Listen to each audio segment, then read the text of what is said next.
Captain Ashok खरातचे धागेदोरे आता पनवेलपर्यंत. पनवेलमध्ये मुलीच्या नावावर कोट्यवधींची संपत्ती. भोंदूगिरीतून कोट्यवधींची कमाई केल्याचा आरोप असलेल्या कॅप्टन अशोक खरात यांच्या मालमत्तेची पाळेमुळं आता पनवेलपर्यंत पोहोचल्याची धक्कादायक माहिती समोर आली आहे. जमीन व्यवहार, महसूल अधिकाऱ्यांची कथित मदत आणि नातेवाईकांच्या नावावर मालमत्ता खरेदी यामुळे हे प्रकरण अधिकच गाजत आहे. राज्यभरात सध्या भोंदूबाबा अशोक खरात यांच्या नावाशी संबंधित वादग्रस्त प्रकरणाची चर्चा सुरू असतानाच त्यांच्या नातेवाईकांच्या नावावर पनवेल तालुक्यातील शिरढोण गावात सातबारा नोंदवण्यात आल्याची माहिती पुढे आली आहे. गेल्या वर्षी सप्टेंबर महिन्यात झालेल्या या जमीन व्यवहारासाठी कोट्यावधी रुपये खरात याच्या नातेवाईकांनी शेतकऱ्यांना दिलेत. शिरढोण गावातील 51 गुंठे जागा ही अशोक खरात यांच्या मुलीच्या नावावर असल्याचं समोर आले आहे.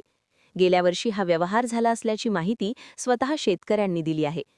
दरम्यान या व्यवहाराची चौकशी होणार का, महसूल विभागाचा यामध्ये काही हस्तक्षेप आहे का, हे देखील लवकरच चौकशीमधून समोर येईल.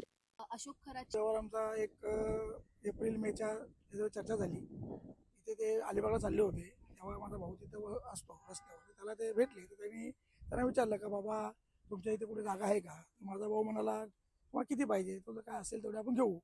तो बोलतो ठीक आहे, आमची 51 गुंठे जागा आहे, तर मी सर्व आमच्या माणसाने विचारून ते आपण करू. तर त्याने आमच्याजवळ हा विषय टाकल्यानंतर आम्ही सर्व आमचे चुलते वगैरे दुसऱ्या गावात राहतात, त्यांना त्यांची भेट घेऊन तर आम्ही विचार बाबा असा असा विषय आहे, तर आम्हाला मग गरज आहे. त्यामुळे आम्हाला गरज आहे. ठीक आहे बोला, आपण त्यांना कसं काय करायचं. तर आम्ही त्यांना सांगितलं बाबा आमचं एक शेअर फक्त आमचा एक एवढा आम्हाला बजेट आहे का, एवढे भेटला पाहिजे, आमची एवढी फॅमिली आहे. तर ते बसून त्याच्यामध्ये बरेच दिवस गेले. बसून ते 85 लाखापर्यंत आम्ही डन केल्यानंतर ती प्रोसिजर ते चालू केल्यानंतर दोन अडीच महिन्यामध्ये तो व्यवहार क्लिअर झाला. त्याने आम्हाला पूर्णपणे जो आमचा ठरलं होतं 85 लाखाला बार्गेनिंग होऊन 85 लाखाला आमचा व्यवहार डन झाला. त्याने आम्हाला 85 लाख स्टेप बाय जसं म्हणजे हे होतं तसं त्याने आम्हाला पैसे क्लिअर केले. ते प्रत्येकाच्या नावाने आम्ही ते चेक काढले, ते सांगून. तर बाकी आम्हाला काय हे नाही. बाकी त्यांनी सर्व आमचा जो काय पेमेंट आहे, फुल पेमेंट आहे, आमचं सर्व क्लिअर पद्धतीने केलेलं आहे.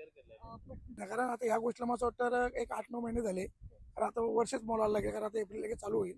पण त्याच्याबाबत आम्हाला याचा काही बायोडाटा काहीच माहिती नव्हता.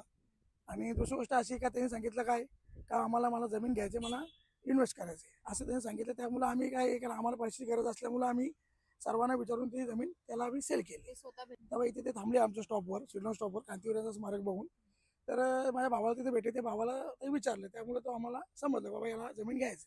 आता काही महसूल विभागाकडनं तुम्हाला काही विचारपूस करण्यात येत आहे का? काय नाही जरी समजा काय झालं तरी आता त्यावेळी आम्हाला त्यांनी सांगितलं का बाबा मला जमीन घ्यायची, ते आम्ही त्याला क्लिअर कट करून द्यायचं त्यांनी सांगितलं.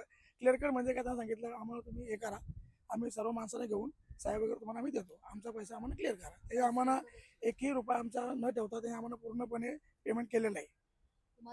मध्ये जरी समजलं असतं का बाबा ही व्यक्ती अशी अशी आहे, तरी आम्ही तिथे स्टॉप केलं असतं आणि वकिलांना सांगितलं, म्हणजे ज्यांनी केलं त्यांना सांगितलं असतं त्यांना बाबा आम्हाला तुमची व्यवहार करायचं नाही, हे तुमचं काहीतरी चुकीचं आहे असं आम्ही त्यांना बोलले असतो. पण आमच्या काहीच कल्पना नाही, आम्हाला एवढी 22 लोकांना कुणालाही कल्पना नाही की ही व्यक्ती ह्या प्रकारे आहे म्हणून. वाकडीकर